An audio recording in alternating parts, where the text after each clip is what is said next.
Naquele tempo disse Jesus a Nicodemos: Ninguém subiu ao céu, a não ser aquele que desceu do céu, o Filho do Homem. Do mesmo modo como Moisés levantou a serpente no deserto, assim é necessário que o Filho do Homem seja levantado, para que todos os que nele crerem tenham a vida eterna. Pois Deus amou tanto o mundo que deu o seu Filho unigênito, para que não morra todo o que nele crer, mas tenha a vida eterna. De fato, Deus não enviou o seu Filho ao mundo para condenar o mundo, mas para que o mundo seja salvo por ele. Palavra da salvação. Glória a vós, Senhor.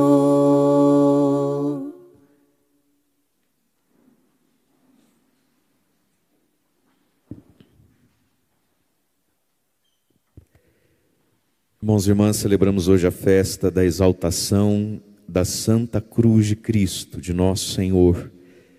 Na cruz onde somos salvos e na cruz que Jesus tirou da maldição e trouxe para um instrumento de santificação e de amor. O Antigo Testamento dizia assim: maldito aquele que morre pendurado no madeiro. E Jesus assim morreu, pendurado no madeiro. Jesus se fez maldição, pecado por nós. E quando alguém faz algo por nós extremamente difícil e até mesmo dolorido, isso se torna, e tem que se tornar, a nossa grande gratidão. Portanto, já não é motivo de vergonha, a vergonha que o outro passou por nós, mas é motivo do amor por nós. Nós ouvimos a segunda leitura, carta de Paulo aos Filipenses, onde isso é explicado para nós. Ele diz: Jesus Cristo, versículo 6, Filipenses 2, 6. Jesus Cristo, existindo em condição divina, Ele é Deus no céu, na eternidade, não fez do ser igual a Deus, Ele é Deus de Deus, uma usurpação, um privilégio, mas esvaziou-se a si mesmo, assumindo a condição de escravo, tornando-se igual aos homens, encontrado com aspecto humano, humilhou-se a si mesmo, se fez obediente até a morte e morte de cruz. O esvaziamento de Jesus, que começa lá na sua encarnação, quando o Verbo se fez carne dentro de Maria, ali começa esse esvaziamento. Essa palavra em grego é kenosis. Kenosis é aquilo que era inteiro e virou pó. É incinerar algo, deixa de ser, né? Então esvaziou-se, aniquilou-se, virou pó, né? Se consumiu, num gesto profundo de amor, de um amor que se rebaixa da altura da criatura. Sendo Deus, se fez homem. E aqui a gente já entende a nossa grande distância e diferença entre nós e Deus. Deus, para ser homem, precisou se aniquilar. Tão grande é a distância. Aniquilar, por amor a nós. E aí diz então: esvaziou-se, assumiu a condição de um escravo, tornando-se igual aos homens, igual ao ser humano, humilhou-se a si mesmo, e aí então foi obediente até a morte e morte de cruz. Aqui a gente entende algo então. Por que Deus nos salva na cruz, com a cruz? Por que Jesus não nos salvou e não fez a redenção do ser humano, não religou o ser humano a Deus, exigindo de nós, sei lá, que a gente acreditasse em alguma coisa, fizesse algum gesto, alguma peregrinação muito distante? Por exemplo, os muçulmanos acreditam que uma vez na vida precisam ir a Meca, tocar naquela pedra que tem lá. Por que Deus, para salvar, precisou morrer? E aqui tem algo para nós. A nossa obediência é expressão de um amor. Quem ama, obedece. E quem obedece está amando. Uma coisa está na outra. Quem ama, obedece. E quem obedece está amando.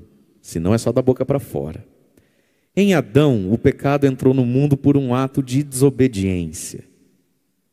E aí, então, cada um de nós poderíamos pensar assim: no nosso relacionamento com Deus, e o mandamento é amar a Deus sobre todas as coisas, porque Deus é sobre todas as coisas. Quando nós não amamos a Deus sobre todas as coisas, nós estamos organizando e dispondo a vida do jeito errado. Porque Deus é sobre todas as coisas. É por isso que Ele tem que ser amado sobre todas as coisas. Mas para amar a Deus então sobre todas as coisas, nós vamos fazendo atos de obediência que nos custam alguma coisa. Então você está amando a Deus sobre todas as coisas nessa manhã, e esse ato te custou o quê? O sono, a cama, um pouco mais de descanso. Deus vale esse descanso que você deixou para trás, sim ou não? Custou tanto que não tem força nem para falar, né? Sim ou não? Sim, Deus vale. Por amor, eu vou expressar uma obediência, e obedecendo eu vou amar a Deus sobre todas as coisas. Então a pessoa é casada, a fidelidade conjugal custa alguma coisa? Custa alguma coisa. Mas aí você considera que vale, até que chega em algo da nossa vida, muito pontual às vezes, que a gente olha para Deus e não consegue colocar Ele sobre todas as coisas. A gente diz assim: Senhor, desculpa, aí não. Desculpa, não dá, não consigo, porque no fundo falta amor. É por isso que a gente não consegue. Ah, pai, da carne é fraca. Ela é fraca, pecado não é vitamina, então vamos entender o seguinte: a carne é fraca. Mas dizer que a carne é fraca, diante dos nossos pecados, é reconhecer que em nós tem algo descompassado que nos inclina para o mal, a tal da carne fraca, ok. Mas junto com a carne fraca, o que vence a carne fraca? Um amor forte. Quantas pessoas fisicamente fracas fazem coisas extraordinárias, você até admira de ver? O que a move? Um amor forte. Quantas pessoas vão trabalhar hoje com dor no corpo, mas ela ama a família, ela ama o filho, tem que pagar a consulta, é ou não é verdade? Eu tenho que pagar essa casa. Quantas pessoas estão profundamente desconfortáveis no seu corpo, mas eu preciso ajudar, eu amo, é carne da minha carne, é sangue do meu sangue. Um amor forte vence carne fraca. Um amor forte move a alma humana a ponto da carne fraca perder para a obediência e para o amor. Pois muito bem, o pecado é isso. Chega aquele momento onde você fala assim: a carne é fraca e o amor também não é forte. E aí Deus não está sobre todas as coisas. Sei lá, diante às vezes de uma decisão de ganhar muito dinheiro ou menos dinheiro, coisas da nossa vida, uma fidelidade maior, a pessoa fala: mas eu preciso ser feliz, mas eu não gosto, me incomoda, a carne é fraca, ela sente a fraqueza da carne, enfim. O pecado é aquele momento e aquelas coisinhas ou coisonas da vida onde Deus não fica sobre todas as coisas. Ali Ele perdeu para alguém, porque o meu amor foi fraco. Agora, por que Jesus morreu então? Porque Jesus olhou e foi abrindo mão de coisas. A vida de Jesus é uma eterna renúncia. Podia ter nascido rico, poderoso no palácio de Herodes. Jesus, Deus Pai, vale nascer pobre, muito pobre, no meio das vacas? Vale, eu nasço. Jesus poderia ter andado com os filósofos, com os elegantes dessa terra. Jesus, Deus vale uma vida nessa terra. Você que é quase um gênio, com os pescadores, com os mais simples, com gente que você tem que explicar 1000 vezes a mesma coisa. Deus vale isso para você, Jesus? Vale, e andou com os mais simples, com os mais brutos. Tinha que explicar 1000 vezes a mesma coisa. Jesus vale tudo, vale 40 dias no deserto de jejum, vale. E aí tem o grande desafio da vida, aquilo que nos santifica, o martírio. Jesus, Deus vale a sua vida? Bom, Deus vale o nosso sono, Deus vale um percentual mensal da nossa renda, aquilo que a gente chama dízimo. Deus vale a carne na sexta-feira, a gente fica sem. O que mais Deus vale? E Deus vai valendo, não é isso? Deus vale eu não experimentar o corpo do outro, que não é minha esposa, não é meu esposo, está mais novo, está mais magro, mas não é meu. Deus vale, porque senão eu não posso comer. E Deus vai valendo. Até que na cruz, Jesus colocou as coisas no lugar. Deus vale tudo. Deus vale eu, vale a mim. E é por isso que Cristo nos salva morrendo, porque na sua morte Ele coloca as coisas no lugar. Ele não vale só meu sono, meu 10% todo mês, uma fidelidade. Não, Ele vale a minha vida. Ele vale a minha vida, Ele é soberano sobre a minha vida. E foi isso que Jesus fez na cruz. Humilhou-se a si mesmo, porque tem outra coisa aqui, que a gente luta, guarda e sofre. A nossa imagem. Como é triste ser humilhado, verdade ou não é? A humilhação é a coisa mais terrível da vida. Você se sentir humilhado diante dos outros. A cruz era coisa dos bandidos. Um homem espancado, flagelado e pendurado numa cruz nu. A gente, por respeito e pudor, coloca aquela sainha em Jesus que não tinha. Era nu que ele carregou. Nu, morreu nu na cruz. Humilhante. Traído por uma besta chamada Judas. Uma ninharia de 30 moedas, humilhação. Humilhou-se a si mesmo, porque a gente luta e luta com unhas e dentes para não morrer e para não ser humilhado. É isso que a gente luta na vida. A gente precisa zelar e guardar pela vida e pelo nosso nome, pela nossa imagem, né? Pela nossa honra. Fazendo-se obediente até a morte, morte de cruz. E aí então, aquilo que era maldição e desgraça, maldito aquele que morre pendurado no madeiro. Acontece que o maldito é Jesus e o madeiro agora é o madeiro. Madeiro é cruz. Cruz de Jesus. A cruz agora é bendita, porque o bendito fruto morreu na cruz. Portanto, agora ninguém precisa ter mais vergonha da cruz. Ninguém agora precisa olhar para um crucifixo e um crucificado e dizer assim: ai, mas ele está vivo. Sim, ele está vivo porque Deus não pode ficar morto. A gente não venera a Santa Cruz porque coitadinho dele está lá ainda. A gente sabe que ele está vivo, não brinca. Agora, estar vivo é próprio de Deus. É próprio da divindade. Não pode ser Deus se está morto. Deus não morre. Mas querer ter morrido na cruz é próprio do amor. E a gente não pode deixar de venerar o amor. Qual foi o refrão do Salmo? Das obras do Senhor, ó meu povo, não te esqueças. E qual é a grande obra do Senhor? A salvação. A salvação é a grande obra do Senhor. Quando a gente lê o Gênesis, Deus fez, viu que era bom. Deus fez, viu que era bom. Deus fez, viu que era bom. E Deus fez o homem e a mulher, a sua imagem e semelhança, viu que era muito bom e descansou. Não fez mais nada. O ser humano é o ápice da criação. Muito bem, o ser humano peca, perde Deus. O que Deus faz para salvar a última das suas criaturas e criação? Se faz semelhante e aniquila, destrói isso na cruz, para salvar todos os outros da cruz. Por isso hoje nós celebramos e exaltamos a Santa Cruz, nesse meio de ano que a igreja coloca para nós. A gente já fez isso na Sexta-feira Santa, mas fazemos de novo, porque das obras do Senhor, ó meu povo, não te esqueça de nenhuma delas, inclusive da obra da salvação, da grande obra do amor, que é Jesus crucificado. Nós não podemos nos esquecer disso. Portanto, Jesus ressuscitado não é uma obra de amor por nós, é uma obra de amor de Deus Pai por Ele, que não podia deixar Ele no túmulo. Mas por nós, a grande obra de amor é o Calvário, é a cruz. Esse foi o grande feito de Jesus por você e por mim.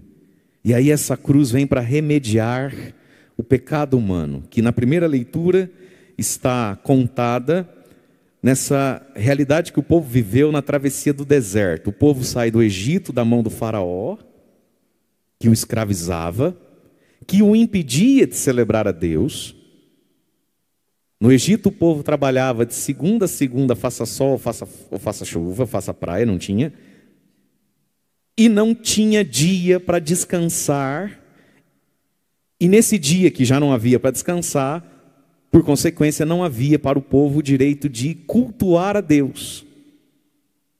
E aí então Deus desce lá na sarça ardente e fala com Moisés: Moisés, ouvi o gemido do meu povo e sua dor, seu clamor subiu a mim. O povo que já estava há séculos no Egito nessa situação. Desce e liberta meu povo, para que no deserto eles construam para mim um altar e celebrem o meu nome. Portanto, o que fez Deus? Tirar o povo do Egito. Foi duas coisas que Deus olhou e não tolerou. Falou: ah não, Deus chega. O ser humano explorado. O ser humano que trabalha sem prazer, sem dignidade, sem honra, sem nada, para sustentar capricho de Faraó. Isso existe no mundo até hoje, como estrutura, não é nem como pessoa, é como estrutura. A pessoa trabalha desde qual idade você trabalha? Desde os 10, dos 12? Desde os 15? Tem gente que trabalha desde os 15, desde os 12, na verdade. Já é um trabalhadorzinho, está com 50, está com 45, está com 57, eu não sei, 52. Se você sofreu um acidente físico aí, até mesmo de trabalho, ou uma pandemia como veio, e precisar ficar 30, 60 dias parado, você passa fome. Meus irmãos, se isso não é um jeito moderno de ser escravo, o que é? O que é escravidão?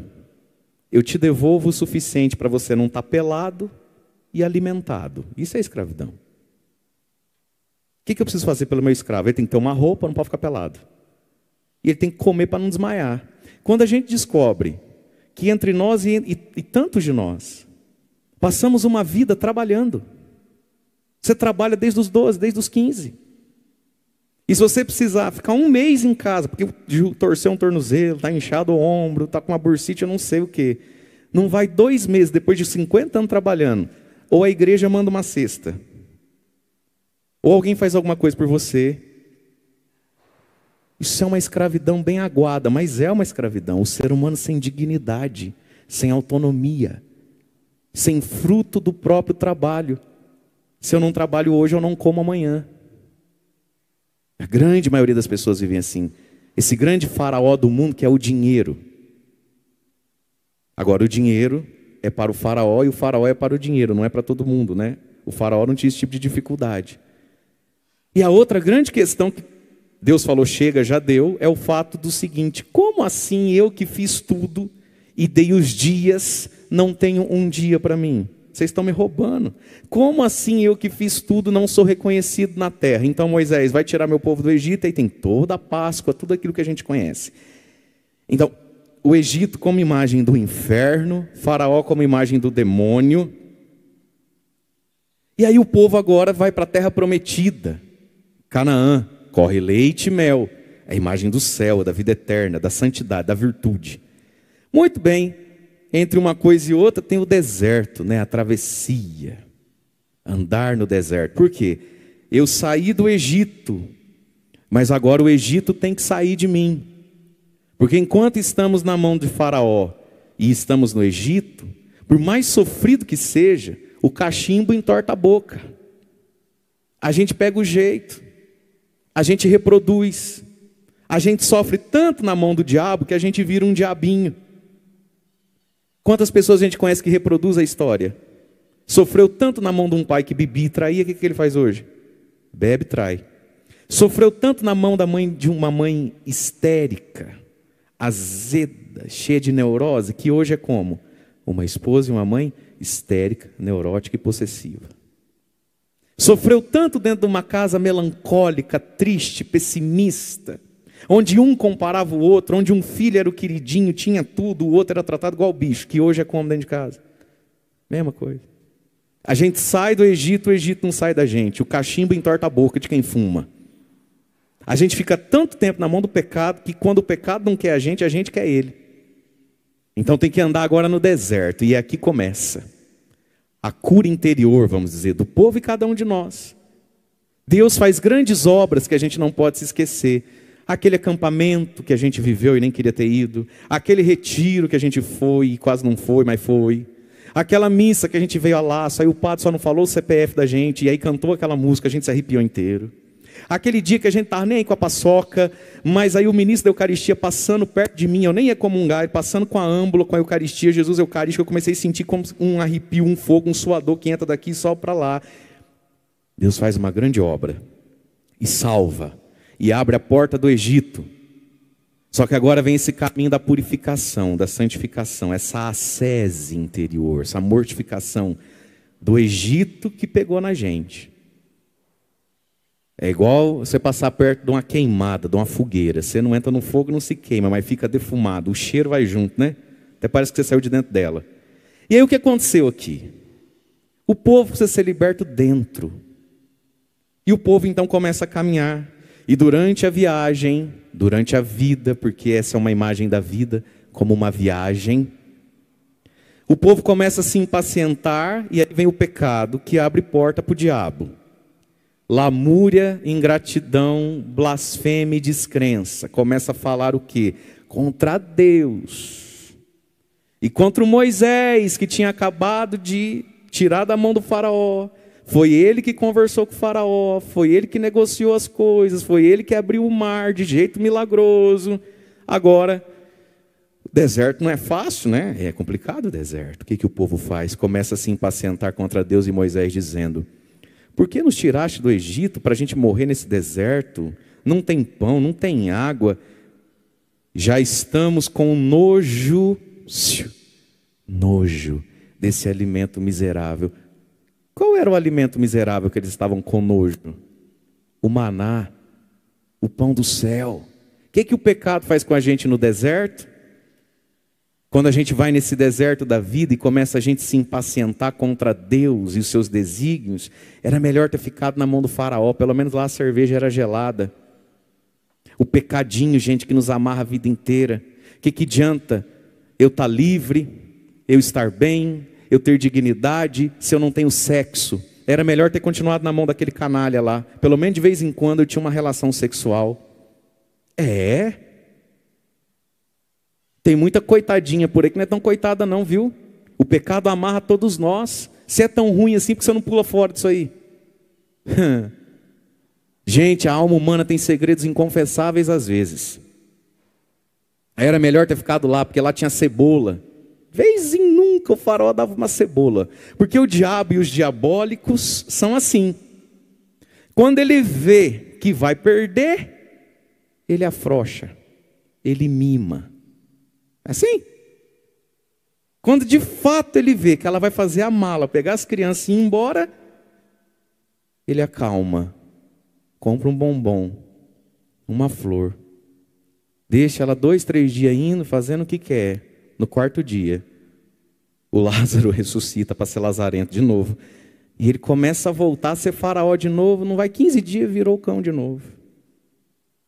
Quando o faraó percebia que o povo ia explodir, cair a ficha que já tinha caído nele, o que os conselheiros de faraó diziam? Faraó, faraó, faraó. Eles já são mais numerosos do que nós. O dia que eles reunir, nós está lascado, faraó. Foi aí que ele mandou matar os meninos tudo e sobrou só o Moisés. Então, quando ele percebia que o povo, isso aqui são todas imagens espirituais. O demônio, quando percebe que você quer saber? Vai para o inferno, demônio, que é lá onde você mora mesmo. Eu vou me confessar essa semana e chega. O que ele faz? Ele afrouxa o cinto. Ele joga um doce. Ele patrocina um churrasco. Ele consola um pouco, né? Era assim, e o povo acostumou com isso. Viver uma vida de escravo. Mas de vez em quando a cerveja estava gelada. De vez em quando tinha um consolo físico. É por isso que no deserto o povo peca. E aí o que acontece? Qual é o alimento do deserto? Qual é o alimento da viagem da vida? A Eucaristia, o maná descido do céu. O que é a Eucaristia? Isto é o meu corpo que será dado onde? Na cruz por vós. O alimento dessa viagem chamado vida é o corpo do crucificado. E aí o que o pecado faz em nós quando a coisa não está boa para o nosso lado? Olha, gente, que triste. Era melhor ter ficado naquela vidinha. Esse negócio de igreja é muito difícil, aqui ninguém é santo, coisa nenhuma. E a gente começa a pegar nojo, asco, repúdio até da fé e da Eucaristia. Alimentinho miserável, alimentinho de véia, alimentinho de puxa-saco de padre, alimentinho desse povinho alienado, isso não dá camisa para ninguém. Alimento miserável, blasfemando contra o maná que caía do céu, misericórdia, Senhor. Então, o que aconteceu? Serpentes começaram a picar o povo no deserto, e aí morria tudo envenenado mesmo. Deus é tão bom que Ele faz o quê quando a gente vira um demônio nessa terra? Deixa o sofrimento acontecer, que é para ver se acorda. Serpentes, coisas que nos matam, coisas que nos acordam. E aí foi rapidinho o povo: ai Moisés, pecamos contra Deus e contra ti, perdoa. Pecamos contra Deus e contra ti. Próxima vez que tiver um acampamento, arruma uma vaga. Louvado seja Deus pelas cobras que nos picaram e picam na vida. É o que nos acorda, né? E aí então o que Deus fala para Moisés? Moisés, é o seguinte então. Eles estão morrendo de picada de serpente. Entendi. Faz uma serpente de bronze. Põe no alto de uma haste. E todo aquele que foi picado por uma serpente, olha para a serpente de bronze e vai ser curado. Interessante isso, né? E todos que eram picados, olhavam para a serpente, ficavam curados. E aqui está algo, meus irmãos. A gente precisa olhar, não negar, olhar para os nossos pecados. Nós precisamos olhar, não negar as nossas dores, as nossas enfermidades morais, espirituais. Não tem isso de, ai, não toca nesse assunto. Homem é muito assim, mais que mulher. Eu não sei para que você quer conversar isso de novo. A gente precisa conversar isso de novo, nós precisamos olhar direito esse negócio, porque tudo que não olhar direito vai ser de novo. Eu quero conversar isso de novo, que é para não fazer de novo. É o processo terapêutico da vida. O que você faz no psicólogo? A não ser olhar para o que te picou. Mas a gente não quer isso, a gente quer algo que nos anestesia. O que te picou?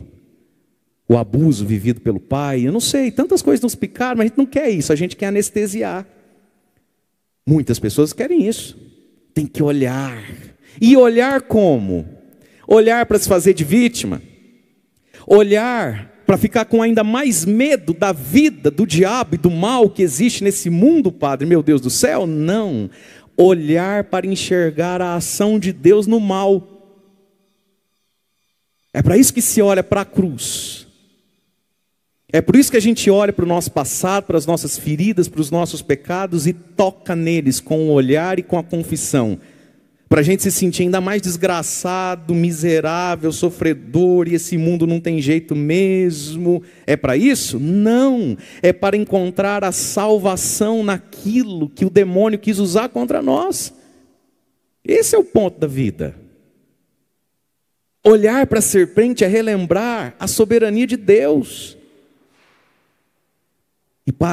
E esse olhar para a cruz, meus irmãos, também é para a gente entender o que de fato é o pecado. Ah, é só um pecadinho.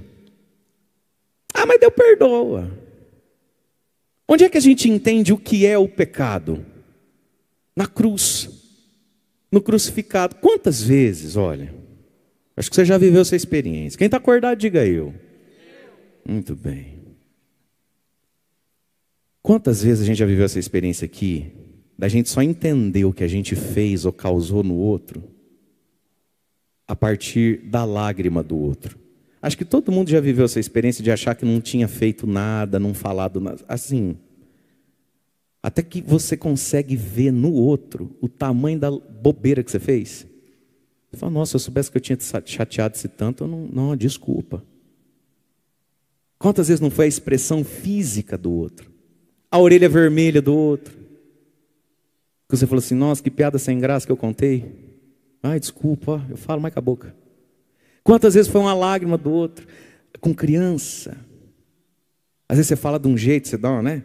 Não pode. Na frente você fala, ei, gente, eu nem achei que eu tinha pego tão pesado assim, peguei pesado assim. Aí alguém ainda te corrige e fala, esse é jeito de falar com a criança. Você Eu falo, não, eu só falo. Aí você entende o que você fez. Na cruz do outro. Que pode ser uma orelha pegando fogo, uma bochecha vermelha, uma lágrima caindo, ou um choro na frente dos outros. Se a gente quer entender o pecado, a gente precisa olhar fora da gente muitas vezes. Precisa olhar para a cruz. O que é o pecadinho, gente? O que é o pecadão? Para a gente entender esse negócio, a gente precisa olhar para o crucificado. Santa Teresa d'Ávila escreve a sua segunda conversão, vamos dizer assim, que ela já era monja há 20 anos, já estava no convento há 20 anos, e por óbvio era mais santa do que nós. Mas não era a santa que podia ser. E aí ela conta que um dia ela estava por ali e chegou no mosteiro uma imagem de Cristo chagado, crucificado, que foi ser reformada, ficou muito tempo e voltou. E voltou bonita, né? Voltou assim, o artista deu um show na coisa. E era um Cristo muito chagado. E ela escreve no seu livro lá, o livro da vida, que ela recebeu aquilo, ela ficou olhando, e por alguns segundos olhando, e aí o Espírito Santo usou daquilo, né? E ela ouviu uma voz interior, dizendo, Teresa, olha o que você fez e faz comigo, com essas tuas conversinhas fora de hora, no locutório aqui do convento. Porque Santa Teresa era muito sanguínea, muito vivaz. Então as freiras colocavam ela para receber o povo que ia lá fazer uma doação, qualquer coisa, porque ela tinha assunto sempre, né? E ela gostava também. De modo que ela sentia dentro do coração dela que já era hora de falar, Deus que abençoa, Deus que ajuda, tchau. Ela ficava lá uns minutinhos porque vivia no silêncio, quando via alguém de fora, ela gostava ali do vucu-vucu também. Mas bem, a conversa de freira, gente. Essas conversas que vocês têm, não, pelo amor de Deus. Mas, olha o que Jesus falou para ela, Teresa, olha o que você faz comigo, com essas tuas conversinhas aí. E ela conta que ela caiu em pranto, em choro, se ajoelhou e ficou olhando para Jesus, abraçou aquela imagem e falou assim, Senhor, então me dê forças. Ela entendeu. Onde é que ela entendeu? Nas chagas de Cristo. Por isso, gente, nós precisamos ter ao alcance dos nossos olhos, em algum lugar da nossa casa, a cruz de Cristo. O crucifixo. Expressão do amor e expressão desse pecado que a gente passa uma vida sem entender o que é, quando muito entende que é algo que o padre fala mal. Não é isso. A feiura disso, o quanto nos distancia de Deus, e para ser curado e religar a Deus, somente Deus pegando tudo isso nele.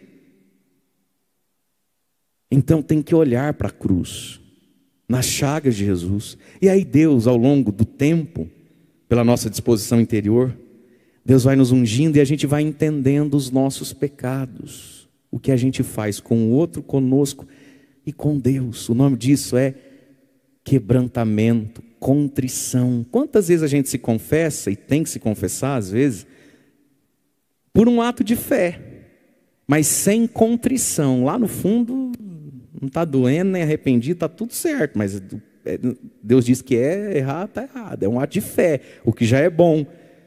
Não fique você esperando sentir contrição e lágrima para ir confessar seus pecados. Você só vai se afundar, você confessa pela fé. Até que um dia a fé te quebranta, te contrita. A gente obedece o pai e a mãe da gente, não querendo nem sentindo. Até que um dia, de tanto obedecer, um dia você obedece e entende o valor daquilo. Olharão para a serpente e ficarão curados. E nós precisamos olhar para as nossas cruzes. Acolher as nossas cruzes e unir a nossa cruz à cruz de Jesus. E aí nós ouvimos no evangelho de hoje, Jesus como um grande mestre de um homem que era tido por mestre, que tinha uma sabedoria só humana, mas que agora precisava conhecer a sabedoria de Deus, a loucura da cruz, que é sabedoria de Deus, vai dizer Paulo. Aqui no evangelho a gente vê então esse Nicodemos, um fariseu, que quer conversar com Jesus a sós, um fariseu que está lutando dentro de si, porque ele sente vontade de ir para o grupo dos discípulos, mas ele tem medo. Por quê? O que é ser fariseu? Ser fariseu é ser profundamente respeitado. Ser fariseu é ter um patrimônio grande. Ser fariseu é ter dinheiro. Junto com todo o aspecto religioso, eles eram muito corretos. Então casar com um fariseu era o melhor negócio do mundo para uma moça. Possivelmente ele seria um homem fiel, honesto, religioso, semanalmente na sinagoga e no templo. Terra e dinheiro. Os fariseus, eles eram uma classe social, era uma elite moral e financeira daquele tempo. E ir atrás de Jesus, então, rapaz, era crucificar a própria vida. Era abandonar muita coisa. E entre tantos fariseus que odiavam Jesus, nós temos Nicodemos, que se sentiu atraído por Jesus. Mas ele vai conversar com Jesus de noite, meio da madrugada, para ninguém ver. Nicodemos ainda não conseguia crucificar muita coisa da sua vida. Sobretudo a tal da imagem. Ah, Nicodemos, não era você que estava saindo dali, não? O que você foi fazer lá? Não, eu não fui lá não. Foi, não era você? Claro que era você. Ele não queria ser visto. Porque ele tinha muito a perder, muito a arriscar, né? E aí então no evangelho de hoje, ele não fala, ele só escuta. Ele tão sábio, conhecedor da lei, da antiga aliança, agora ele tem que aprender coisas com o homem que desceu do alto. Nicodemos, ninguém subiu ao céu, meu amigo. Deus a gente não inventa, Deus a gente não conclui. Deus a gente acolhe com obediência e fé. Ninguém subiu ao céu. A gente acolhe o Deus que, a não ser aquele que desceu do céu, o Filho do Homem veio revelar. Por isso, gente, Deus, a gente acolhe na revelação que Jesus faz dele no Evangelho. Ninguém sobe ao céu com as suas próprias ideias. Ninguém sobe ao céu com as suas próprias eu acho, eu penso e fosse ver. Você não vai subir no céu aí, não. O máximo que vai fazer é subir um tanto suficiente para quando cair se quebrar inteiro. Esse é o diabo na nossa vida. Ele deixa você subir o suficiente para o tombo ser bem dado. Ninguém subiu ao céu. Então Nicodemos fecha a boca e começa a ouvir uma sabedoria que você não tem. É uma sabedoria que você só recebe se você deixar o que está no céu entrar aqui embaixo na terra. E aí qual é essa sabedoria? Do mesmo modo, Nicodemos, como Moisés no deserto levantou a serpente, assim é necessário, olha que palavra forte, é necessário, não tem como ser de outra forma, que o Filho do Homem seja levantado na cruz. E aqui já tem algo maravilhoso. Jesus na cruz chamou-se a si mesmo de levantado. Depois no Evangelho todo de São João ele vai usar a palavra glorificado.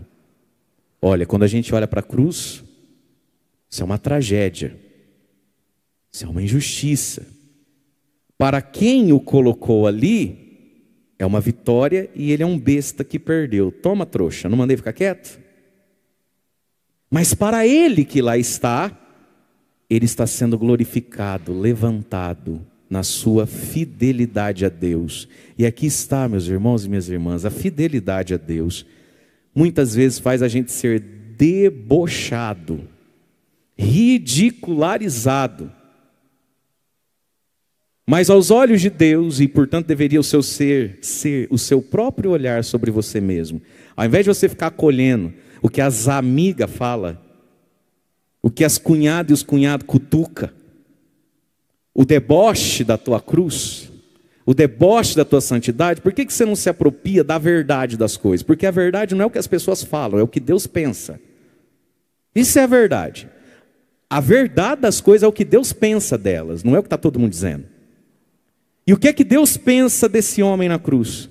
Que ali ele está sendo levantado e glorificado. Porque qual é a glória do homem? Ganhar dinheiro?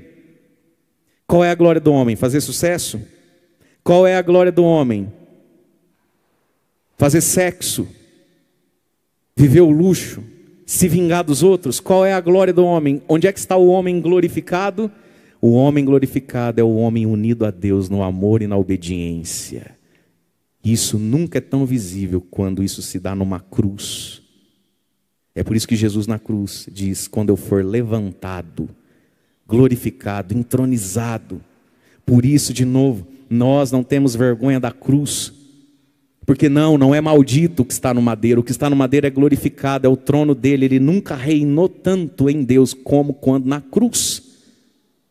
Porque na cruz, Satanás não encontrou nele espaço para nada. O que você oferece para um crucificado? Dinheiro? Vai pegar com que mão? Está amarrada lá? O que você oferece para um crucificado? Um carro novo? Vai dirigir com que pé, com que braço? Está crucificado lá? O que você oferece? Na cruz, Jesus reina como nunca reinou.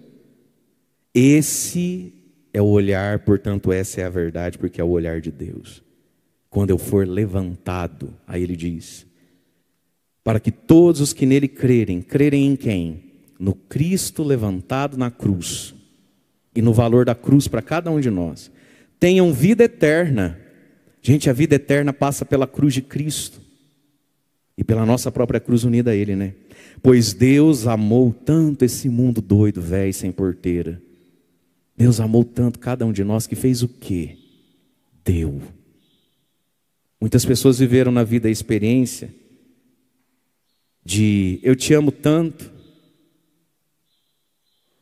Você me ama? Eu te amo. Se você me ama, então dá alguma coisa para mim. Prova que você me ama. Quantos de nós, diante de alguém que a gente achou que nos amava, vivemos a experiência de não receber nada e ter que dar tudo? Ser usado o amor, né? Deus amou tanto o mundo que fez o quê? Deus dá. Deu o seu Filho único por cada um de nós. Deus nos amou tanto que pediu o quê para a gente? Nada. Ele deu. Deu Jesus. Deu o seu Filho unigênito para que não morra todo que nele crer, mas tenha vida eterna. Meus irmãos, existe uma vida eterna. Como é que se chega lá? Acolhendo o que Deus deu. O Filho crucificado. O Filho crucificado que é dado hoje aqui. Onde? Na Eucaristia. Tomai todos e comei, isto é o meu corpo dado. Deus amou tanto o mundo que deu o Filho nos amou tanto que deu a si mesmo. No Evangelho de hoje, Deus amou tanto o mundo que deu o seu Filho unigênito. Daqui a pouco você vai ouvir isso aqui: tomai todos e comei, isto é o meu corpo dado, que será entregue. Então, para que não morra quem nele crer, quem crê que Deus se dá. Agora ele se dá, a gente tem que tomar posse, né? É a mesma coisa te dar um presente, você não abre a caixa? Você não quer desembrulhar para ver o que tem dentro? É seu, vai deixar lá guardado? Desembrulha, toma posse. Deus amou tanto o mundo que deu o seu Filho, e Ele se dá a nós, Ele está dado, Ele está em condição de doação, não de modo intelectual, não de modo poético, de modo sacramental. Por isso, gente, é pecado grave a gente não ir à missa. A missa de preceito, que é a missa do domingo e os dias santos. Por que é pecado mortal? Porque Deus se deu e o sujeito falou: não quero, já tenho, já não. Alimento miserável.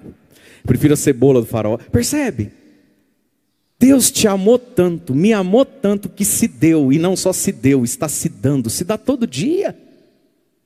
Ele se dá a nós. Ele vem ao nosso encontro. Criaturas picadas por serpente. Ele se dá a nós. Ele entra nesse corpo envenenado de coisa que não é Ele, para nos limpar, para nos sarar, para que não morra quem nele crer, mas tenha vida eterna. De fato, Deus não enviou o seu Filho ao mundo para condenar o mundo. E aqui tem algo muito importante. O que os judeus esperavam do Messias? Alguém que viesse condenar. Era isso que eles esperavam. Alguém que viesse sentenciar os inimigos. E Jesus disse: eu não vim matar os nossos inimigos. Eu não vim condenar o mundo, mas para que o mundo seja salvo por Ele, por mim. Eu vim salvar os condenados, não vim terminar de condenar o condenado, eu vim chamar. E aqui tem uma grande conversão para a cabecinha do Nicodemos. Não era isso que ele esperava desse Jesus, que ele estava tão fascinado e já correndo um risco por Jesus. Ele não esperava isso. Que o Cristo, que o Messias de verdade não vem condenar. Mas como que não vai condenar esse bando de samaritanos safados sem vergonha? Tinha que tacar fogo neles. Você não veio fazer isso? Não, eu vim salvar o samaritano se ele crer. Se ele crer, eu salvo. E foi aqui que muito fariseu não deu o passo da fé. Nicodemos deu depois. Ele veio salvar. Porque, minha gente, condenado nós já estamos e nós já somos. O que nós somos sem Deus, minha gente? Não precisa Deus nos condenar. Precisa. É aqui que está. Ele não veio condenar porque a gente sem Ele já está condenado. Não está em você, não está em mim, não está em ninguém, como coisa natural. Viver, morrer e ir para o céu. Opa! Viver e morrer, entendi. Ir para o céu? De onde que você achou que você vai? Só porque você tem essa barriguinha saliente, esses pezinhos de galinha charmoso, só porque você nem tem mais cabelo, você está achando que vossa gostosura é assim agora. A gente vive, né? Como diz o outro, morre e vai para o céu. Não, meu anjo. Você está condenado e eu também. Não é nosso isso. Isso é dom. Oh, mas eu não mato, eu não roubo. Ô palhaço, você é criatura. Não está na criatura essa eternidade. Não está. Você não mata, você não rouba. Você é um doce. Mas não está em você isso aí. Para aquele que crer. Para ter vida eterna. Porque Ele não veio condenar. Ele veio salvar, Ele veio convidar.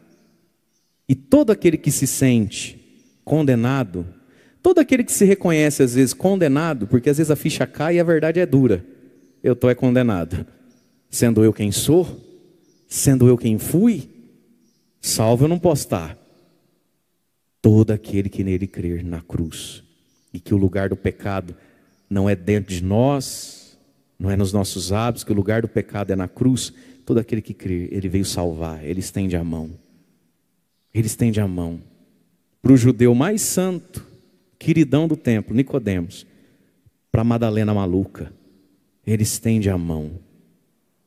Para todo ser humano que queira crer, que queira sair do Egito, que queira olhar a própria história, as próprias feridas na cruz e encontrar ali onde foi que Deus agiu e nos salvou.